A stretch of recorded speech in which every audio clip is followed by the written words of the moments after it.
ആദ്യമേ തന്നെ ഈ അൾത്താര മുന്നിൽ വന്നെന്ന് സാക്ഷ്യം പറയാൻ തന്ന കൃപയോർത്ത് ഈശോയ്ക്കും അമ്മ മാതാവിനും നന്ദി പറയുന്നു. ഞാനിവിടെ ആദ്യമായിട്ട് വന്ന് ഉടമ്പടി എടുക്കുന്നത് 2022 നവംബറിലാണ്. എൻ്റെ പേര് പ്രീതി, ഇതെൻ്റെ ഹസ്ബൻഡ് ജൂഡ്. ഞങ്ങൾ തിരുവനന്തപുരത്ത് നിന്ന് വരുന്നു. ഞാൻ ആദ്യമായി ഉടമ്പടി എടുക്കുന്നത് 2022 നവംബറിലാണ്. ഉടമ്പടി എടുക്കാനുണ്ടായ സാഹചര്യം എന്ന് പറയുന്നത്, എനിക്ക് നടുവേദന വന്നിരുന്നു. അത് വന്നത് ഒരു 2020-ലാണ്. ആദ്യം ചെറിയൊരു നടുവേദനയായിട്ടാണ് വന്നത്. അപ്പോൾ പല ഹോസ്പിറ്റലിലും പോയി. അവർ നോക്കിയിട്ട് വേറെ പ്രത്യേകിച്ച് കുഴപ്പമൊന്നുമില്ല എന്ന് പറഞ്ഞ് മെഡിസിൻ തരും. എനിക്ക് യാതൊരുവിധ മാറ്റം ഉണ്ടായില്ല. അങ്ങനെ പോകെ പോകെ നടുവേദന നല്ല കൂടി, നിവർന്ന് കിടന്നിട്ട് എഴിക്കാനൊക്കെ നല്ല ബുദ്ധിമുട്ടായി. അങ്ങനെ ഇരിക്കുമ്പോഴാണ് ഞാൻ കൃപാസനത്തിൻ്റെ യൂട്യൂബ് ചാനൽ കാണുന്നത്. അപ്പോൾ എനിക്ക് ഇങ്ങോട്ട് വരണമെന്നുണ്ടായിരുന്നു. എങ്കിലും എൻ്റെ മനസ്സിൽ തോന്നും, ഇവിടെയൊക്കെ ചർച്ച ഉണ്ടല്ലോ, മാതാവിൻ്റെ പള്ളികളുണ്ടല്ലോ, നമ്മൾ എന്തിനാ അവിടെ പോയി പ്രാർത്ഥിക്കണം എന്നൊരു ചിന്തയുണ്ടായിരുന്നു. പിന്നെ ഒന്നാമത്തെ കാര്യം, ഇവിടെ വന്ന് ഇനി സാക്ഷ്യം പറയണമല്ലോ, അങ്ങനെ ഇവിടെ വരണ്ട, അല്ലാതെ ഇവിടുത്തെ ചർച്ചിൽ തന്നെ പോയി പ്രാർത്ഥിക്കാം എന്നൊരു ചിന്തയുണ്ടായിരുന്നു. എന്നിട്ടും നടുവേദന കൂടി വന്നപ്പോൾ ലാസ്റ്റ് ഒരു ബോണിൻ്റെ സ്പെഷ്യലിസ്റ്റായ ഒരു ഹോസ്പിറ്റലിൽ പോയി. അവിടെ പോയി MRI എടുത്തു. അവിടെ നിന്ന് എനിക്ക് യാതൊരു കുഴപ്പമില്ല എന്ന് അവർ പറഞ്ഞു. എന്നിട്ട് അവിടെ നിന്ന് ടാബ്ലറ്റ് വന്നു. ആ ടാബ്ലറ്റ് എന്ന് പറയുന്നത് നമുക്ക് എന്ത് വേദന ഉണ്ടെങ്കിലും മാറുന്നതാണ്. പക്ഷെ അതിൻ്റെ ഒരു ടാബ്ലറ്റ് കഴിച്ചപ്പോൾ എനിക്ക് യാതൊരുവിധ മാറ്റവും ഇല്ല. അന്ന് ഞാൻ അവിടെ ആ ഹോസ്പിറ്റലിൽ പോകുന്നതിന് മുന്നേ തന്നെ വിചാരിച്ചു, ഇവിടെയും കൂടെ അവസാനമായിട്ട് പോയിട്ട് മാറിയില്ല എങ്കിൽ എനിക്ക് തീർച്ചയായും മാതാവ് എന്നെ ഇങ്ങോട്ട് വിളിക്കുന്നതാവും, ഇവിടെ വന്ന് പ്രാർത്ഥിക്കാൻ വേണ്ടി ആയിരിക്കും മാതാവ് വിളിക്കുന്നതെന്ന് തീരുമാനിച്ചു. ഇതൊക്കെ ഞാൻ എൻ്റെ മനസ്സിലാണ് വിചാരിച്ചത്. ഒരു ടാബ്ലറ്റ് കഴിച്ചിട്ട് ഞാൻ മാറ്റി വെച്ചു. അവർ തന്നെ പറഞ്ഞു, എനിക്ക് യാതൊരുവിധ പ്രശ്നവും നോക്കിയിട്ട് കാണുന്നില്ല, ഈ ടാബ്ലറ്റ് കഴിച്ച് നോക്കുന്നത്. അതുകൊണ്ട് പിന്നെ ഞാൻ ഒരു ടാബ്ലറ്റ് കഴിച്ച് മാറ്റം വരാത്തതുകൊണ്ട് പിന്നെ കഴിച്ചില്ല. എന്നിട്ട് ഞാൻ ഇങ്ങോട്ട് വരാൻ വേണ്ടി മനസ്സിലെല്ലാം തീരുമാനിച്ചപ്പോൾ അമ്മ ഇങ്ങോട്ട് വന്ന് പറയുന്നു, നമുക്ക് എന്നാലും ഒന്ന് കൃപാസനത്തിൽ പോയി നോക്കാമെന്ന്. ഞാൻ വീട്ടിൽ ആരടുത്തും കൃപാസനത്തിൽ വരുന്നതിനെ പറ്റി ഒന്നും ചർച്ച ചെയ്തില്ല. അപ്പോൾ എനിക്ക് എന്തായാലും ഒരു നിമിത്തമായിട്ട് തോന്നി. അങ്ങനെ ഇവിടെ വന്ന് ആദ്യമായിട്ട് ഉടമ്പടി എടുത്ത് ഞാൻ ആ നിയോഗത്തിൻ്റെ കൂടെ തന്നെ എൻ്റെ പപ്പയുടെ വർഷങ്ങളായിട്ടുള്ള നടുവേദന വെച്ചിട്ടുണ്ടായിരുന്നു. പിന്നെ എൻ്റെ തലവേദന നിയോഗം വെച്ചിരുന്നു. ഇത് രണ്ടും മാറിക്കിട്ടി. പിന്നെ എൻ്റെ നടുവേദന അങ്ങനെ തന്നെ ഉണ്ടായിരുന്നു. പക്ഷേ എല്ലാ ദിവസവും വൈകുന്നേരവും രാവിലെയും ഈ ഉടമ്പടി തൈലം പൂശി പ്രാർത്ഥിക്കുമ്പോൾ എനിക്കൊരു പ്രത്യേക തണുപ്പിൻ്റെ ഒരു ഫീലിങ്സ് ഉണ്ടാവാറുണ്ടായിരുന്നു. അപ്പോൾ എനിക്ക് എന്തായാലും മനസ്സിലായി, ഇന്നല്ലെങ്കിൽ നാളെ മാതാവ് എന്തായാലും എനിക്കിത് മാറ്റിത്തരും എന്നൊരു കോൺഫിഡൻസ് ഉണ്ടായിരുന്നു. പിന്നെ നടുവേദന മാറാനായിട്ട് വീണ്ടും ഞാൻ ഓരോ ഉടമ്പടിയിൽ വെച്ചുകൊണ്ടിരുന്നു. എന്നിട്ട് ഞാൻ വിശ്വാസം കൈവിട്ടില്ല. എനിക്ക് എന്തായാലും മാതാവ് മാറ്റിത്തരും എന്നുള്ളൊരു ബോധ്യം ഉണ്ടായിരുന്നു. കറക്റ്റായിട്ട് ഡേറ്റ് ചോദിച്ചാൽ എനിക്ക് അറിയത്തില്ല. എനിക്ക് ഒരു ടാബ്ലറ്റും കഴിക്കാതെ ഇവിടുത്തെ വിശുദ്ധ വസ്തുക്കൾ മാത്രം ഉപയോഗിച്ച് എനിക്കിപ്പം നടുവേദനയുടെ യാതൊരു പ്രശ്നവും ഇല്ല. നടുവേദന ഉണ്ടായിരുന്നു എന്ന് പോലും എനിക്കിപ്പോൾ തോന്നുന്നില്ല. എന്ന് മാറിയെന്ന് എനിക്ക് അറിയത്തില്ല. മാതാവിൻ്റെ അനുഗ്രഹം കൊണ്ട് മാത്രമാണ് ഇത് മാറിയത്. പിന്നെ അങ്ങനെ ഇരിക്കെ എൻ്റെ കാശുരൂപം കളഞ്ഞു പോയിരുന്നു. കാശുരൂപം കളഞ്ഞു പോയിട്ട് പിന്നെ ഉടമ്പടി കുറച്ച് ഞാൻ ഉഴപ്പി. അങ്ങനെ ഇവിടെ വന്ന് ജാനുവരി 17-ാം തീയതി ഞാൻ ഒന്നേന്ന് ഉടമ്പടി എടുത്തു. ഉടമ്പടിയിൽ ഞാൻ വിചാരിച്ചൊരു കാര്യം എന്ന് പറഞ്ഞാൽ, മെയിനായിട്ട് എനിക്ക് ടെൻഷൻ്റെ നിയോഗം വയ്ക്കണം. എനിക്കത് എങ്ങനെയെങ്കിലും മാറിക്കിട്ടണം. എനിക്ക് എക്സാമും അങ്ങനെ പെട്ടെന്ന് ടെൻഷൻ വരുന്ന ഒരാളാണ്. ടെൻഷൻ വന്നാൽ എന്നെ കൊണ്ട് തന്നെ മാറ്റാൻ പറ്റത്തില്ല. അപ്പോൾ ഇവിടെ വന്ന് എങ്ങനെയെങ്കിലും മാതാവ് മാറ്റിത്തരണം. 6 നിയോഗത്തിൽ ഒരെണ്ണം ടെൻഷൻ, 6ാമത്തത് ടെൻഷൻ എഴുതണമെന്നും പറഞ്ഞ് ഞാൻ എഴുതി വെച്ചിട്ടാണ് വന്നത്. ഇവിടെ വന്ന് 5 നിയോഗം എഴുതിയപ്പോൾ എനിക്ക് 6ാമത്തെ എഴുതാൻ പറ്റുന്നില്ല. ഞാൻ ഇതെന്ത് പറ്റി, എനിക്ക് എഴുതാൻ പറ്റുന്നില്ലല്ലോ എന്ന് ഞാൻ എങ്ങനെ ഇരുന്ന് പ്രാർത്ഥിച്ചുകൊണ്ടിരുന്നപ്പം അതുവരെ വിചാരിക്കാത്തൊരു കാര്യമാണ് മാരേജിനെ പറ്റി. മാതാവ് എൻ്റെ അടുത്ത് ഉള്ളിൽ ഇങ്ങനെ പറയണുണ്ട്, വിവാഹം എഴുതൂ, ടെൻഷൻ ഞാൻ മാറ്റി തരാമെന്ന്. ഞാൻ അങ്ങനെ വീണ്ടും പ്രാർത്ഥിച്ചു. അങ്ങനെ 6ാമത്തെ നിയോഗം മാരേജിനെ പറ്റി, മാരേജ് എഴുതി. ടെൻഷൻ അന്ന് ഞാൻ ഇവിടെ ഇരുന്ന് പ്രാർത്ഥിച്ചതാണ്. അതിനുശേഷം എനിക്ക് ഇന്നേ വരെ ടെൻഷൻ ഉണ്ടായിട്ടില്ല. പിന്നെ മാരേജിൻ്റെ കാര്യം ഇവിടെ ഇരുന്ന് 6ാമത്തെ നിയോഗം എഴുതി പ്രാർത്ഥിക്കുമ്പോൾ ഞാൻ മാതാവിൻ്റെ അടുത്ത് പറഞ്ഞു, മാതാവേ, ഇവിടെ വന്ന് ഉടമ്പടി എടുത്ത ഒരാളിനെ തന്നെ ആയിരിക്കണേ നീ തരേണ്ടത്.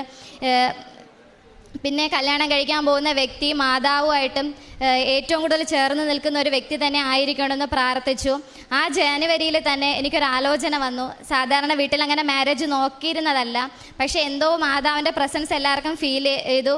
അങ്ങനെ നമ്മൾ അന്വേഷിച്ചപ്പോൾ ഹസ്ബൻഡിൻ്റെ വീട്ടുകാരും പള്ളിയായിട്ട് ഒരുപാട് ചേർന്ന് നിൽക്കുന്നവരാണ്. ഹസ്ബൻഡിൻ്റെ ബ്രദർ അച്ചമ്പട്ടത്തിന് പഠിക്കുകയാണ്. അപ്പോൾ എല്ലാം കൂടെ നോക്കിയപ്പം ചിലപ്പോൾ ഇത് മാതാവിൻ്റെ ഉടമ്പടിയിൽ വെച്ചതല്ലേ, ഇനി മാതാവായിട്ട് കൊണ്ടുവന്നതാണോ എന്ന് വിചാരിച്ച് എല്ലാം അന്വേഷിച്ച് വിവാഹാലോചന മുന്നോട്ട് പോയി. പെണ്ണാണൽ ചടങ്ങ് കഴിഞ്ഞ് ഇദ്ദേഹം ഇറങ്ങിയപ്പോൾ പുറത്ത് പോയി ചെരുപ്പിടാൻ കുനിഞ്ഞപ്പോൾ ഇവിടുന്ന് ഉടമ്പടി കാശുരൂപ നേരെ മാലയിൽ നിന്ന് കഴുത്തിങ്ങ് പുറത്തോട്ട് വരുന്നു. അപ്പം വിചാരിച്ച് അപ്പോഴാണ് ഞങ്ങൾ കാണുന്നത് ഇദ്ദേഹം ഉടമ്പടി എടുത്ത ആളാണെന്ന്. അങ്ങനെ പിന്നെ എല്ലാവർക്കും ഭയങ്കര സന്തോഷമായി. പിന്നെ എന്തായാലും മാതാവിൻ്റെ അടുത്ത് പ്രാർത്ഥിച്ചതുപോലെ തന്നെ നല്ലൊരു ഫാമിലിയിലാണ് എനിക്ക് ചെന്നെത്തിപ്പെടാൻ സാധിച്ചത്. അമ്മയും പപ്പയും ബ്രദറും ഹസ്ബൻഡും എല്ലാവരും ഈശോയും മാതാവുമായിട്ട് അത്രയും ചേർന്ന് നിൽക്കുന്ന വ്യക്തികളാണ്. നല്ല സമാധാനവും സന്തോഷമുള്ള ഒരു ഭവനമാണ്. അതിന് ഞാൻ മാതാവിന് പ്രത്യേകിച്ച് നന്ദി പറയുന്നു. പിന്നെ മാതാവിൻ്റെ സുഗന്ധാഭിഷേകം എനിക്ക് ഒരിക്കൽ ഉണ്ടായി. ഒരു ദിവസം 7 മണിയായിട്ട് ഞാൻ അങ്ങനെ പ്രാർത്ഥിക്കാൻ പോകാതെ കുറച്ച് മടി പിടിച്ചിരിക്കുകയായിരുന്നു. ഇങ്ങനെ മാതാവിൻ്റെ തൈലം ഉപയോഗിച്ച് പ്രാർത്ഥിക്കുമ്പോൾ ഉണ്ടാവുന്ന ആ ഒരു തണുപ്പ് ഞാൻ മടി പിടിച്ചിരുന്നപ്പോൾ എനിക്കുണ്ടായി. ഇതെന്ത് പറ്റി ഇങ്ങനെ ഞാൻ സാധാരണ പ്രാർത്ഥിക്കുമ്പോഴാണല്ലോ വരുന്നതെന്ന് വിചാരിച്ച് നേരെ ക്ലോക്കിലോട്ട് നോക്കിയപ്പോൾ കറക്റ്റ് 7 മണി പ്രാർത്ഥിക്കാൻ സമയമായി, ഉടമ്പടി പ്രാർത്ഥന പറയാൻ വേണ്ട സമയമായി. അങ്ങനെ ഞാൻ നേരെ മാതാവ് ഇത്രയും എന്നെ സ്നേഹിക്കുന്നുണ്ടോ എന്ന് പറഞ്ഞ് ഓടിപ്പോയി ഫോട്ടോ എടുത്തൊരു ഉമ്മ കൊടുക്കാൻ വേണ്ടി എടുത്തപ്പോൾ അതിൽ നിന്ന് കറക്റ്റ് റോസാപ്പൂവിൻ്റെ സുഗന്ധാഭിഷേകം. എനിക്ക് എന്ത് ചെയ്യണമെന്ന് അറിയത്തില്ല. ഞാനെന്ന് വെച്ചാൽ അത്രയും ഭയങ്കരമായിട്ട് പ്രാർത്ഥിക്കുന്ന ഒരാളൊന്നുമല്ല. ഈശോയും അമ്മ മാതാവിനൊക്കെ ഒരുപാട് ഇഷ്ടമാണ്. എന്നുവെച്ചാൽ എനിക്ക് എന്ത് ചെയ്യണമെന്ന് അറിയില്ല. ഞാൻ പെട്ടെന്ന് എൻ്റെ ചേച്ചിയെ വിളിച്ചു. ചേച്ചി വന്ന് നോക്കി, അതിലുണ്ടായിരുന്നു ഒരു 2-3 മിനിറ്റ് നേരം അതിൽ മാതാവിൻ്റെ നല്ല റോസാപ്പൂവിൻ്റെ ഒരു മണം ഞങ്ങൾക്ക് കിട്ടി.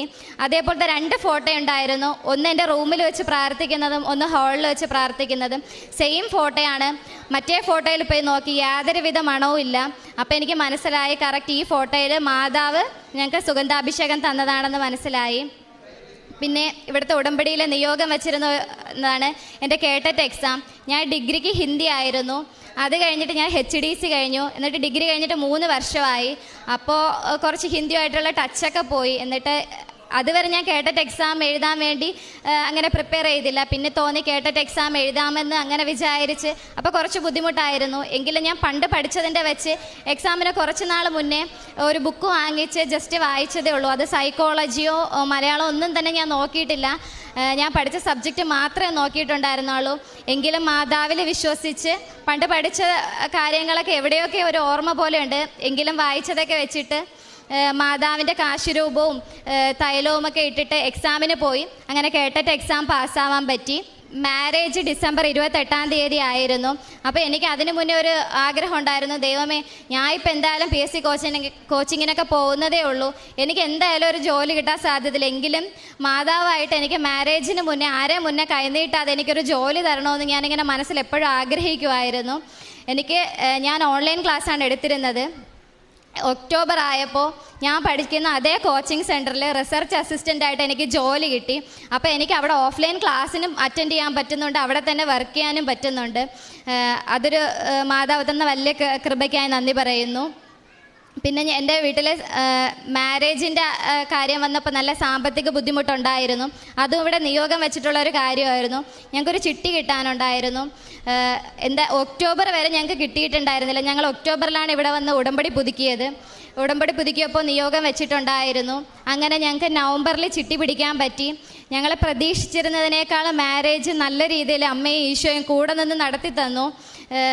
ഇത്രയും കൃപ തന്ന ഈശോയ്ക്കും അമ്മ മാതാവിനും 1000 നന്ദി പറയുന്നു. പിന്നെ പ്രേക്ഷിത പ്രവർത്തനമൊക്കെ ചെയ്തു. അതെങ്ങനെയാണെന്ന് വെച്ചാൽ ഞാൻ മാതാവിനോട് അതും വിഷമം പറഞ്ഞിരുന്നു. ഞാൻ ഒറ്റയ്ക്ക് എനിക്കൊന്നും ചെയ്യാൻ പറ്റുന്നില്ല മാതാവേ എന്ന് ഞാൻ അങ്ങനെ പറഞ്ഞിരുന്നു. അപ്പോൾ കുറച്ച് നാൾ കഴിഞ്ഞപ്പോൾ എൻ്റെ സെയിം ഏജിലുള്ള എൻ്റെ ചർച്ചിലെ കുട്ടികൾ തന്നെ ഇവിടെ വന്ന് എൻ്റെ കൂടെ വന്ന് ഉടമ്പടി എടുത്ത് ഞങ്ങൾക്ക് അങ്ങനെ ഒരുമിച്ച് പോയി പ്രേക്ഷിത പ്രവർത്തനങ്ങളും പത്രം കൊടുക്കാനും കാരുണ്യ പ്രവൃത്തിയൊക്കെ ചെയ്യാൻ സാധിച്ചു. വൃദ്ധസദനങ്ങളിലും പിന്നെ അനാഥാലയത്തിലൊക്കെ ഞങ്ങൾ പോകാറുണ്ട്. പിന്നെ പറ്റുന്നതുപോലെ മറ്റുള്ളവർക്ക് ഫിനാൻഷ്യലി എന്തായാലും ഞങ്ങളെ കൊണ്ട് ഒരുപാടൊന്നും സാധിച്ചില്ല, എങ്കിലും പറ്റുന്നതുപോലെ ഈ സുഖമില്ലാതെ കിടക്കുന്നവർക്കൊക്കെ ഫിനാൻഷ്യലി ഹെൽപ്പ് ചെയ്തു. ഞാനങ്ങനെ ഡെയിലി പള്ളിയിൽ പോകുന്ന ഒരാളൊന്നും അല്ല. ഇവിടെ കൃപാസനത്തിൽ വന്നതിന് ശേഷമാണ് ഇങ്ങനെ ഡെയിലി പള്ളിയിൽ പോകാൻ തുടങ്ങി. അന്ന് വെച്ചാൽ എനിക്ക് ഒരുപാട് തടസ്സങ്ങൾ ഉണ്ടായിട്ടുണ്ട്. പള്ളിയിൽ അങ്ങനെ ഡെയിലി പോകാമെന്ന് വിചാരിച്ച് ഡെയിലി ഇങ്ങനെ പ്രാർത്ഥിച്ച് പൊയ്ക്കൊണ്ടിരുന്നപ്പോൾ ആ വഴി എന്നെ മാത്രം കടിക്കുന്ന 2 പട്ടികളുണ്ടായിരുന്നു. എന്ന് വെച്ചാൽ എനിക്ക് എങ്ങനെയാണെന്ന് അറിഞ്ഞൂടെ, എനിക്ക് ഭയങ്കര തടസ്സമായിരുന്നു പ്രാർത്ഥിക്കാനായിട്ട്. അങ്ങനെ ഒരു ദിവസം പള്ളിയിൽ പോയിട്ട് വരുന്ന വഴിക്ക് 2 പട്ടികളൂടെ എന്നെ മതിൽ ചേർത്ത് വെച്ചു. എങ്കിലും എനിക്കൊരു വിശ്വാസം ഉണ്ടായിരുന്നു, ഒന്നും സംഭവിക്കില്ല. മാതാവ്, ഇവിടെ നിന്ന് എല്ലാവരും പറയും ഉടമ്പടി എടുത്തവർക്ക് മാതാവിൻ്റെ ഒരു പ്രത്യേക സംരക്ഷണം ഉണ്ടെന്ന്. അങ്ങനെ ഒരു പട്ടി വന്ന് എൻ്റെ ഷോളിൽ കടിച്ചു. അടുത്ത പട്ടി ഇങ്ങനെ കടിക്കാൻ പോയതും കറക്റ്റ് സമയത്ത് എവിടെ നിന്നോ ഒരാൾ വന്നു 2 പട്ടികളെ അങ്ങനെ ഓടിച്ചു. അങ്ങനെ എനിക്ക് പിന്നെ ആ വഴി പള്ളിയിൽ പോകാൻ പറ്റൂല. എങ്കിലും ഞാൻ കഴിയുന്നത്ര വേറെ വഴിയെ കൂടെ പള്ളിയിൽ ഡെയിലി പോവാറുണ്ടായിരുന്നു. പിന്നെ കുടുംബ പ്രാർത്ഥനയിൽ ഇടയ്ക്കിടയ്ക്കൊക്കെ മുടയും കൊണ്ടിരുന്ന ആളാണ്. എങ്കിലും ഇവിടെ വന്ന് ഉടമ്പടി എടുത്തതിന് ശേഷം കൃത്യമായിട്ട് കുടുംബ പ്രാർത്ഥനയിലൊക്കെ പങ്കെടുക്കാറുണ്ട്. പിന്നെ ഇപ്പോൾ ലാസ്റ്റായിട്ട് എടുത്ത ഉടമ്പടി കുറച്ച് ഉഴപ്പി, അതങ്ങനെ കറക്റ്റായിട്ട് ചെയ്യാൻ പറ്റിയില്ല. അതിന് മാതാവിനോട് ക്ഷമയോ ചോദിക്കുന്നു. അല്ലാതെ ബൈബിള് വായന, അതങ്ങനെ ഞാൻ ഇവിടെ വന്ന് ഉടമ്പടി എടുത്തതിന് ശേഷമാണ് ബൈബിൾ വായന, ഡെയിലി പള്ളിയിൽ പോകുന്നത്. അങ്ങനെയൊക്കെ ഈശോയും അമ്മ മാതാവുമായിട്ട് കുറച്ചും കൂടെ അടുത്തത്. പരിശുദ്ധ അമ്മയുടെ മധ്യസ്ഥതയിൽ ഇന്നത്തെ ദിവസം നമ്മൾ ഒരുപാട് വിവാഹത്തിൻ്റെ സാക്ഷ്യങ്ങളാണ്. ഒരു പക്ഷേ അച്ഛൻ പറയും ചില ദിവസങ്ങളിൽ മാതാവ് ചില മേഖലകളെ കൂടുതൽ കോൺസെൻട്രേറ്റ് ചെയ്യുന്നത് പോലെ ഇന്നിപ്പോൾ 4ാമത്തെ ഒക്കെ വിവാഹത്തിൻ്റെ ഒരു സാക്ഷ്യമാണ്. അത് അവർ ജീവിത പങ്കാളിയായിട്ട് തന്നെ വന്നതെന്നാണ് പറയുന്നത്. ഇപ്പോൾ ചില സമയങ്ങളിൽ കല്യാണം നടന്നിട്ട് അമ്മേനെ പറഞ്ഞാണ് വിടുന്നത് കല്യാണത്തിൻ്റെ സാക്ഷ്യം പറയാൻ. അതൊക്കെ നമ്മൾ അവിടെ വെച്ച് തന്നെ റിജക്റ്റ് ചെയ്തു വിടും. കാരണം ഇതൊരു ബോധ്യപ്പെടലിൻ്റെ ഒരു വിഷയം കൂടിയാണ്. ഇവർക്ക് ബോധ്യം ഉണ്ടെങ്കിൽ അവർ സമയം കണ്ടെത്തി അൾത്താരയിൽ വരും, വ്യക്തമായിട്ട് കാര്യങ്ങൾ പറയും. അപ്പോൾ ബോധ്യപ്പെടൽ ഇല്ലാത്തവരുടെ സാക്ഷ്യങ്ങൾ നമ്മൾ പലപ്പോഴും പല സാക്ഷ്യങ്ങൾ വരുമ്പോഴും നമ്മൾ അവിടെ വെച്ച് തന്നെ, കാരണം ആ ഒരു എന്താണ് ബോധ്യപ്പെട്ടതിൻ്റെ കാരണമെന്നുള്ളതാണ് ഈ മകൾ ഇവിടെ പറയുന്നത്. അതിൽ സാക്ഷ്യം നിയോഗം എഴുതുമ്പോൾ തൊട്ട് തന്നെ അതിൽ ഇപ്പം ഒരു ടെൻഷൻ്റെ കാര്യം എഴുതുമ്പോൾ ടെൻഷനല്ല, അത് വിവാഹമെന്ന് എഴുത് എന്ന് മനസ്സിൽ തോന്നിയെന്നുള്ളൊരു സാക്ഷ്യമാണ് ഈ മകൾ പറയുന്നത്. വളരെ ക്ലിയറായിട്ടും വ്യക്തമായിട്ടുമാണ് പറഞ്ഞത്. അപ്പം വിവാഹമെന്ന് എഴുതും, അപ്പോഴേക്കും വിവാഹത്തിൻ്റെ കാര്യങ്ങളൊന്നും ആയിട്ടില്ല. പക്ഷേ അതിനുശേഷം ഉടമ്പടി എടുത്ത ഒരാളെ തന്നെ എനിക്ക് തൻ്റെ ജീവിത പങ്കാളിയായിട്ട് നൽകണം എന്ന് മാതാവിനോട് ആത്മാർത്ഥമായിട്ട് പ്രാർത്ഥിച്ചു എന്നുള്ളതും അത് തന്നെ മാതാവ് ആ പ്രാർത്ഥനയ്ക്ക് വ്യക്തമായിട്ട് ഉടമ്പടി എടുത്ത ആൾ എന്നുദ്ദേശിക്കുന്നത് കൂടുതൽ വിശ്വസ്തയോടുകൂടി പ്രാർത്ഥിക്കുന്ന ഒരു കുടുംബം, ഒരു വ്യക്തി എന്നുള്ളതാണ്. ഇപ്പോൾ ഇത് ഇങ്ങനത്തെ സാക്ഷ്യങ്ങൾ ആവർത്തിച്ച് ഇവിടെ വരുന്നതാണ്. ഉടമ്പടി പുതുക്കി 5 പുതുക്കി ഒരു പെണ്ണിനെ കിട്ടണമെന്നും പ്രാർത്ഥിച്ചൊരമ്മ ഇവിടെ പണ്ട് സാക്ഷ്യം പറഞ്ഞിട്ടുണ്ട്. 5 പുതുക്കാൻ വേണ്ടി ഉടമ്പടിയിൽ നിൽക്കുന്ന ഒരു പെങ്കൊച്ച് അത്രത്തോളം പ്രാർത്ഥനയിൽ വളർന്നു കാണുമെന്നുള്ളൊരു യുക്തിയിലാണ്. കാരണം അത്രയും മെനക്കെട്ട് പ്രാർത്ഥിച്ച് ഇവിടെ നിന്ന് ചെയ്യുന്ന ഒരു 5 പുതുക്കൊക്കെ ആകുമ്പോൾ അത്രയും ക്ഷമയെങ്കിലും ആ മകൾ, ഇപ്പം അങ്ങനെയുള്ള സാക്ഷ്യങ്ങളിവിടെ സ്ഥിരമായിട്ട് കേൾക്കാറുള്ളതാണ്. അപ്പം ഈ മകൾ വ്യക്തമായിട്ട് മാതാവിനോട് ചോദിച്ചു അങ്ങനെ ഒരു കുടുംബത്തിൽ നിന്ന്. അപ്പോൾ അതും വളരെ മനോഹരമായിട്ട് പറഞ്ഞു. അപ്പം ഇത് അറിയുന്നില്ല, ഇത് ആലോചനയായിട്ട് മുന്നോട്ട് പോകുമ്പോൾ ഈ കാശുരൂപം പല സാക്ഷ്യങ്ങളിലൊരു പ്രധാനപ്പെട്ട റോളാണ്. കാരണം കാശുരൂപം ധരിക്കുന്നവരൊക്കെയും ഈ മാതാവിൻ്റെ ഒരു വിശ്വാസം ഉള്ളവരാണല്ലോ, അല്ലെങ്കിൽ പിന്നെ ആ കാശുരൂപം ആരും കഴുത്തിൽ ധരിക്കുകയില്ല. അപ്പോൾ ആ പല സാക്ഷ്യങ്ങളുടെയും ഒരു വളരെ സാന്നിധ്യത്തിൻ്റെ ടേണിംഗ് പോയിൻ്റായിട്ട് വരുന്നത് ഉടമ്പടിയിലെ കാശുരൂപം അല്ല ഇവിടുന്ന് ലഭിക്കുന്ന കാശ്. ഇപ്പം അങ്ങനെ ഇത് കണ്ട് അത് സന്തോഷമായിരുന്നത് ദൈവിക പദ്ധതിയാണെന്ന് വിശ്വസിക്കുകയും ആ രണ്ടുപേരും ആ ബോധ്യത്തിലുള്ളവർ കൊണ്ട് ആയതുകൊണ്ട് തന്നെ ഇന്നൊരു സാക്ഷ്യം പറയാൻ രണ്ടുപേരും ഒരുമിച്ച് വരാനായിട്ട് പറ്റി എന്നുള്ളതാണ്. പിന്നെ 2ാമത്തേത് പരീക്ഷയുടെ കാര്യം പറയുന്നുണ്ട്. 3ാമത്തേത് പ്രാർത്ഥിക്കുമ്പോഴൊക്കെ ഒരു സുഗന്ധാഭിഷേകം ലൈഫിൽ ഉണ്ടാവാനായിട്ട് ഇടവന്നു എന്നും പറയുന്നുണ്ട്. അപ്പോൾ കല്യാണത്തിൻ്റെ സാഹചര്യങ്ങളെല്ലാം മാതാവ് തന്നെ വ്യക്തമായിട്ട് ക്രമീകരിച്ചു എന്നുള്ളതും ഇപ്പോൾ ഉടമ്പടിയിൽ രണ്ടുപേരും തന്നെ വിശ്വസ്തയോടെ നിലനിൽക്കുവാനായിട്ടുള്ളൊരു ശ്രമമുണ്ടെന്നുള്ളത് നമ്മുടെ മുമ്പിൽ സാക്ഷ്യപ്പെടുത്തുകയാണ്. അപ്പോൾ ഒരുപക്ഷെ പരിശുദ്ധ അമ്മ ഒരുപാട് യുവതിയുവാക്കന്മാരായിട്ടുള്ള ഒരുപാട് പേരെ ഈ ആൾത്താരിൽ സാക്ഷ്യം പറയിപ്പിക്കുമ്പോൾ ഒരുപക്ഷെ ദൈവം ഒരു പദ്ധതി മുന്നിൽ കണ്ടിട്ടുണ്ടാവും. ഇവരിലൂടെ ഒരുപാട് പേർക്ക് ഈ വിശ്വാസത്തിൻ്റെ ഒരു അനുഭവം പങ്കുവെക്കാനായിട്ട്. പിന്നെ തുടക്കം പറഞ്ഞത് വലിയൊരു നടുവേദനയുടെ കാര്യമാണ്. കാരണം ആവർത്തിച്ച് നിയോഗം വെക്കരുതെന്ന് അച്ഛൻ പറയുമ്പോഴും ആവർത്തിച്ചൊന്നും അത്രയും എമർജൻസി ആയിട്ട് തോന്നുമ്പോഴാണല്ലോ നമ്മൾ വെക്കണത്. കാരണം എല്ലായിടത്തും പോയിട്ട് ഒരു രക്ഷയില്ലാതെ വരുമ്പോഴാണ് മിക്കപ്പോഴും ഒരു നല്ലൊരു ശതമാനം പേര് ഇവിടെ വരണത്. ആ ഒരു സാഹചര്യത്തെയാണ് ദൈവം ഇങ്ങനെ എടുത്തുയർത്തി. അപ്പോൾ അതും ഉടമ്പടിയിൽ വസ്തുക്കൾ ഉപയോഗിച്ചതിന് ശേഷം അതും പൂർണ്ണമായിട്ട് മാറിയെന്നുള്ളതാണ്. അപ്പോൾ വ്യക്തമായിട്ട് ഇനി നമ്മൾ വിശ്വസിച്ചാലും ഇല്ലെങ്കിലും കർത്താവ് പറയാൻ നമുക്ക് കേൾക്കാൻ ചെവിയുള്ളവൻ കേൾക്കട്ടെ എന്നുള്ളതാണ് ഓരോ സാക്ഷ്യത്തിൻ്റെ അടിസ്ഥാനം. ഇപ്പോൾ നമ്മൾ വിശ്വസിച്ചാലും ഇല്ലെങ്കിലും ഈ 2 വ്യക്തികൾ ബോധ്യത്തോടെ അവർ കേട്ടറിവോ പള്ളി പ്രസംഗം കേട്ടിട്ടോ വായിച്ചറിവോ അല്ല, ജീവിതത്തിൽ അവരനുഭവിച്ച ക്രിസ്തുവിൻ്റെ അനുഭവം അത് നല്ല രീതിയിൽ നമ്മുടെ മുൻപിൽ സാക്ഷ്യമായിട്ട് ചുരുങ്ങിയ വാക്കുകളിൽ പറഞ്ഞിട്ടുണ്ട്.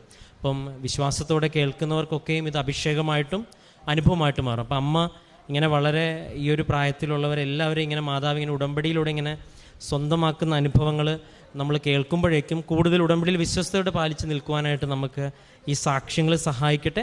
ഏറെ പ്രത്യേകിച്ച് ഈ മകൾക്കും ഒപ്പം ഇവരുടെ ഈ കുടുംബത്തിന് മുൻപോട്ടുള്ള ഉടമ്പടി യാത്രയെ ഒരുപാട് ദൈവാനുഭവങ്ങൾക്ക് ഈ കുടുംബവും ഇവരുടെ ജീവിതവും കാരണമാകട്ടെ എന്ന് പ്രാർത്ഥിക്കുന്നു. നമുക്ക് കരങ്ങളടിച്ച് ദൈവത്തിൻ്റെ നാമം മഹത്വപ്പെടുത്താം.